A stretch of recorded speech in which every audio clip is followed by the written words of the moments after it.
오늘은 유다서 1장 말씀을 가지고 싸움의 기술이라고 하는 제목으로 묵상 나눔하도록 하겠습니다. 17절로 19절 말씀인데 17절에 너희는 사도들이 미리 한 말을 기억하라고 했습니다.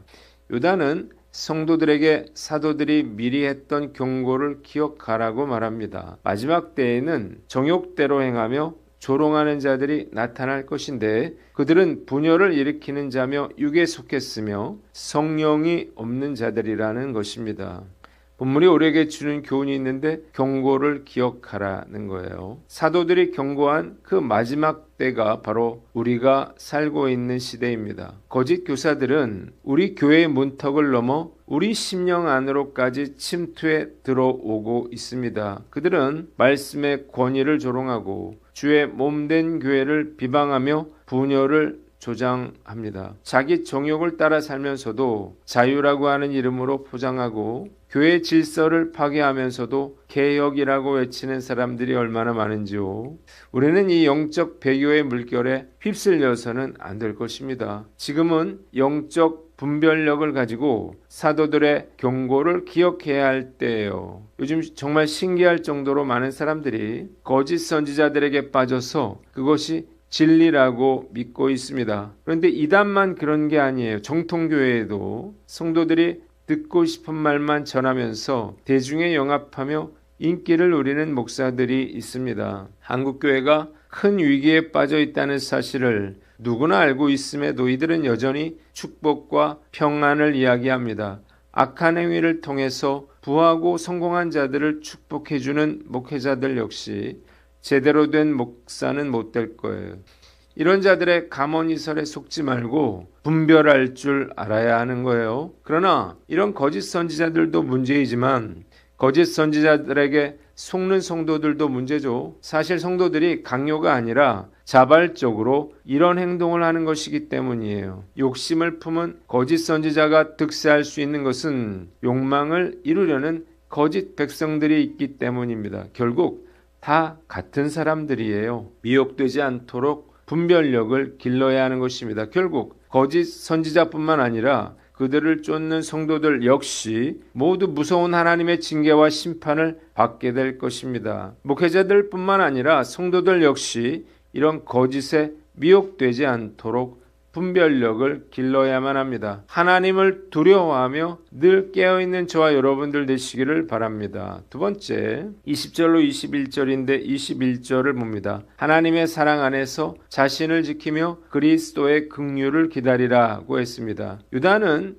믿음의 도를 위한 싸움에 필요한 4가지 실천사항을 당부하고 있습니다. 첫째로 사도들이 전해준 믿음의 기초인 말씀 위에 자기 인격과 삶을 세우고, 둘째로 성령으로 기도하며 영적 능력을 공급받고, 셋째 하나님의 사랑 안에 머물며 자신을 지키고, 네 번째 영생에 이르도록 예수 그리스도의 재림과 긍휼을 기다리라는 거예요. 본문이 우리에게 주는 교훈이 있는데 첫째로 말씀 위에 서라는 것입니다. 신앙생활에 있어서 하나님의 말씀은 정말 중요합니다. 말씀이 신앙의 기초가 되기 때문이에요. 기초가 부실하면 신앙이 절대 자라지 않습니다. 자라더라도 결국에는 무너지게 마련이죠. 그래서 철저하게 말씀 위에 서야 하는 거예요. 저는 이 사실을 너무나 잘 알았기에 교회를 개척했을 때부터 성도들에게 철저하게 말씀을 가르쳤습니다. 우리 교회 대부분의 성도들은 저와 함께 거의 3년간 성경 공부를 했는데, 그래서 교회가 큰 위기도 없었고 위기가 있더라도 잘 버텨낼 수가 있었던 것 같아요. 제가 성도들에게 가장 강조하는 것은 큐티예요. 큐티를 해야만 매일 말씀을 묵상할 수가 있기 때문이죠. 그런데 사실 매일 말씀을 묵상하는 것은 결코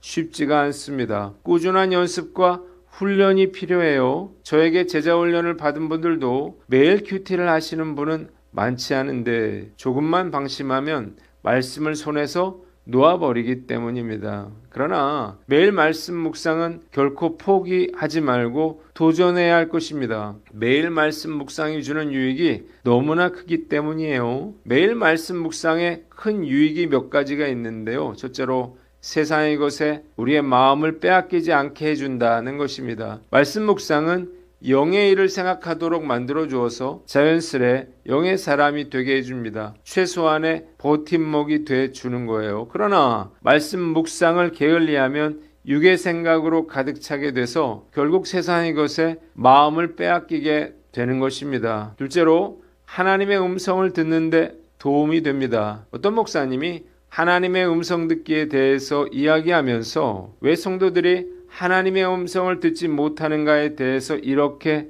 설명을 했어요. 외국어가 샬라샬라 들리는 것은 내 안에 단어와 문법이 없기 때문이라는 거예요. 단어와 문법을 알면 언어로 들리는 것처럼 하나님의 말씀을 많이 아는 사람이 하나님의 음성을 듣게 된다는 거예요. 맞는 말이라 생각했습니다. 하나님의 말씀을 많이 알면 알수록 하나님의 음성 듣기가 쉬운 것은 당연한 이치겠죠. 세 번째, 말씀이 축복을 가져다 준다는 것입니다. 여호수아서 1장 8절에 이 율법책을 내 입에서 떠나지 말게 하며 주야로 그것을 묵상하여 그 안에 기록된 대로 다 지켜 행하라. 그리하면 내 길이 평탄하게 될 것이며 내가 형통하리라고 했습니다. 저는 사실 매일 말씀 묵상을 하면서도 이 말씀이 진짜일까 의문을 가졌어요. 당장 아무런 일도 일어나지 않는 것처럼 느껴졌기 때문이에요. 그런데 오랜 시간 하나님의 말씀을 묵상하면서 하나님께서 제 삶에 정말로 많은 놀라운 기적들을 일으켜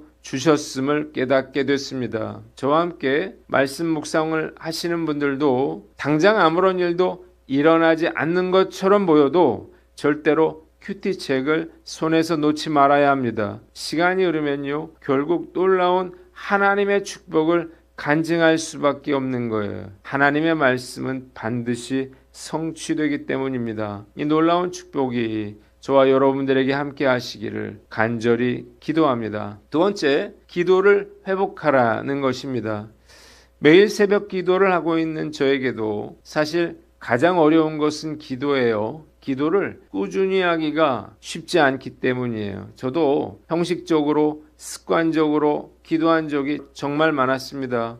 기도가 잘 안 될 때 기도는 10분도 하기가 어려워요. 기도줄을 놓치면 기도는 노동이 되고 결국에는 형식적인 기도가 되거나 포기하게 되는 것입니다. 그렇다면 방법이 무엇일까요? 중요한 것은요, 기도 역시 꾸준히 하는 것입니다. 하나님의 은혜를 주셔야 기도할 수 있는데 꾸준히 기도에 힘쓰다 보면 꺼진 모닥불이 다시 살아나는 것처럼 기도도 다시 살아나게 됩니다. 저도 지난 10월 달까지 기도가 그러기 상태였는데 11월 이후부터 극적으로 기도가 되살아났어요. 요즘 저는 새벽과 저녁에 기도를 하고 있는데요. 잠깐 기도한 것 같은데 두세 시간이 지나버려서 깜짝 놀랄 때가 많았습니다. 좀 재수없이 들리겠지만 기도가 제일 쉬웠어요 라는 말이 절로 나옵니다. 기도는 하면 할수록 시너지 효과가 나는 것 같아요. 처음에는 소곤소곤 하나님께 저의 일상을 아뢰지만 기도가 깊어지면 하나님께서 저에게 깨달음을 주시고 아이디어를 주십니다. 저는 이런 것들을 매우 중요시 여기는데요. 성령께서 마음에 주신 생각이 실제로 이루어지는 경우가 많기 때문이에요. 또한 기도를 뜨겁게 하면 성령으로 충만해집니다. 그래서 더 열심히 기도하게 되는 거예요. 요즘 저의 관심은 제 안에 일어나고 있는 성령의 충만함을 어떻게 우리 성도들에게 전달해 줄 수 있을까 하는 거예요. 압력밥솥을 보면서 깨달은 게 있어요. 계속해서 열을 가하면요, 언젠가는 밥솥이 폭발하는 것처럼 계속해서 뜨겁게 기도하다 보면 성령의 능력도 폭발해서 밖으로 전달될 것 같다는 거예요. 정말 어렵게 다시 붙잡은 기도줄인데 열심히 기도하여 선한 영향력을 끼칠 수 있기를 간절히 기도합니다. 마지막으로 22절로 25절인데 23절을 봅니다. 육체로 더럽힌 옷까지도 미워하되 긍휼히 여기라고 했습니다. 유다는 믿음이 흔들리는 의심하는 자들을 긍휼히 여겨 돕고 죄의 유엄 속에 있는 자들을 불에서 끌어내어 구원하듯이 적극적으로 건져내야 한다고 말합니다. 또한 그들의 행실이 더럽다는 이유로 외면하고 혐오하기보다 죄를 경계하면서 도와야 한다고 말했습니다. 본문이 우리에게 주는 교훈이 있는데 흔들리는 자들을 붙잡아 주라는 거예요. 믿음의 사람은 나 자신을 지키는데 만족하지 않고 우리 주변의 연약한 지체들에게로 우리의 시선을 돌려야 합니다. 믿음이 흔들리고 세상의 가르침과 교회의 진리 사이에서 방황하는 영혼들이 있다면 그들을 긍휼히 여겨 이해하고 격려하며 말씀으로 붙잡아 주어야 하는 거예요. 만일 이미 죄악의 불길 속으로 발을 디뎌 멸망을 향해 걸어가고 있다면 그들을 불에서 끌어내야만 하는 것입니다. 요즘 전교인 신방을 하고 있는데 지난 화요일에도 제가 밤 10시 넘게까지 신방을 하고 왔어요. 너무 감사한 마음이 들었습니다. 이 부부가 세 가족인데 요즘 주일 예배를 소홀히 하고 있었기 때문이에요. 진지하고 유쾌하게 신앙과 믿음에 대해서 이야기하면서 믿음에서 떠나지 말 것을 당부하고 기도했습니다. 계속해서 신방이 계획되어 있는데 믿음이 흔들리는 분들이 신방을 통해서 다시 한번 믿음을 새롭게 할 수 있게 되기를 소망합니다. 이번 주에 결혼식 2건, 취임식 2건, 그리고 2집의 신방이 있어서 체력적으로 너무 힘이 들었어요. 다음 주에는 성탄절이 있어 더욱 부담이 됩니다. 주님께서 힘을 주셔서 잘 감당해 낼 수 있기를 간절히 기도합니다. 기도하겠습니다. 하나님 아버지, 경고를 기억하고 말씀과 기도의 삶을 살며 흔들리는 자들을 붙잡게 하여 주시옵소서.